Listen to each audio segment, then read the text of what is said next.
Ассалаумағалейкум, құрметті көрермендер. Сіздермен бірге Алмас Саиджанұлы және де бүгін біз Қуаныш Болатұлына сұхбат алуға келдік. Өзіңізді таныстыра кетсеңіз. Есімім Қуаныш болады. 4-ші курс студенті, ақпараттық технологиялар университетінің студентімін, және де мамандығым ақпараттық технологиялар. Және де енді осы өзіңіздің қорғайын деп жатқан дипломыңыздың туралы айта кетсеңіз. Менің дипломдық жобам ол біздің университеттің студенттеріне арналған мобильді қосымша. Оның басты мақсаты біздің студенттер университет жаңалықтарымен, болып жатқан іс-шараларымен және де сабақ кестесімен өздерінің бағаларын көру мәселесі бойынша, және де ең бір үлкен жақсы бір функциямыз бар, ол бізде деканатқа бармай онлайн түрде құжаттарды алу. Қуаныш мырза, не себепті IT мамандығы? Себебі 10-шы сыныптан бері мен осы ақпараттық технологияларға өте қызығушылығым артқан сәт болған. Оны айта кететін болсам, бір жарыста мен жүлделі бірінші орынға ие болдым. Яғни оның бағыты веб әзірлеу болған. И сол уақыттан бері маған ақпараттық технологиялар жүрегіме жақынырақ болды. И сол кезден бастап мен уже халықаралық ақпараттық технологиялар университетін таңдап, осы оқу орнына түскен болатын.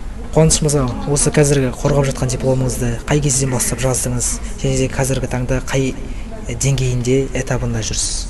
Бұл жоба өзі жаздан бері мазалап келе жатқан. Яғни жазда мен өзім директорыме Ерғали Тұрсынғалиұлына ұсынған едім.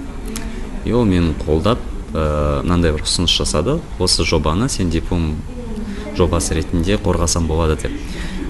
Бұл жоба менде осы жаздан бері жасалып келе жатыр, яғни 2022 жылдың жазында.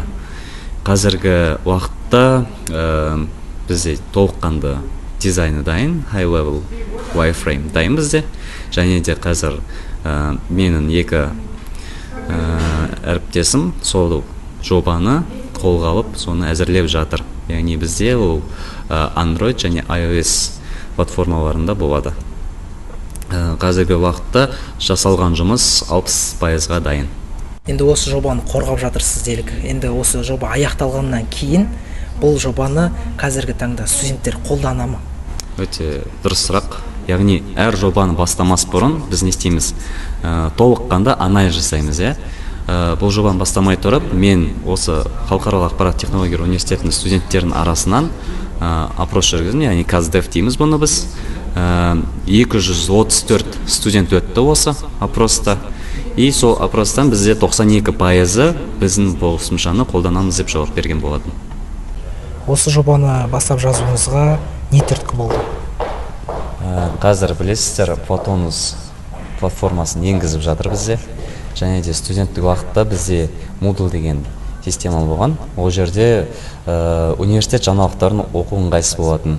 Және де әрбір осы студенческий организация дейді, солардың іс-шараларын қарау үшін бізге Инстаграмға әрдайым кіріп, әрбір аккаунтқа тіркеліп, солардың бәрін қарап отыруымыз керек болған. Оның бәрі бір ыңғайсыз жағдай тудырататын. Және де қазір бізде Photonus деген платформаны енгізгенмен студенттерге ол платформа аса қатты ұнаған жоқ. Себебі интерфейсі түсініксіз, оның функционалы қандай екені түсініксіз. И сол себепті осы бағдарлама біздің студенттерге әлдеқайда осы студенттік өмірін жеңілдетеді деп ойлаймыз. Сол себепті мен осы бағдарламаны жазып жатырмын. Құрметті көрермен, және де Қуаныш мырза, сізді осылай сұхбаттасқанымызға қуаныштымыз. Сізге осылай бізге уақытыңызды бөлгеніңізге көп рахмет. Осы алда қорғайын деп жатқан дипломдық жұмысыңызға сәттілік. Құрметті көрермендер, келесі жүздескенше.